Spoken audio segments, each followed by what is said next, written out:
So guys, আমাদের মালখানগিরি আমাদের মালখানগিরি বহুত বহুত নতুন নতুন ক্রিয়েটার রয়েছে। ঠিক আছে, তা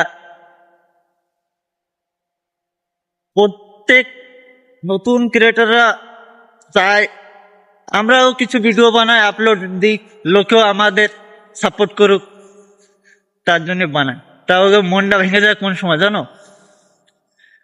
সবাই ভিডিও বানায় বহুত, অনেক কষ্ট করে, যে যেরম পারুক সেরম পেলে বানায়, পোস্ট করে, আর কেউ সাপোর্ট করে না। ঠিক আছে, সাপোর্ট করে না, তার কিছুদিন ট্রাই করে দেয়, তার সাপোর্ট আসে না, সাপোর্ট পায় না, লাস্টে ভেঙে পড়ে বন্ধ করে দেয়। হবে না, আমার দ্বারা হবে না ওয়াইফাই, ওইটা ওদেরও ভুল। হবে না কিছু, এ দুনিয়া কিচ্ছু নাই হবে না বলে।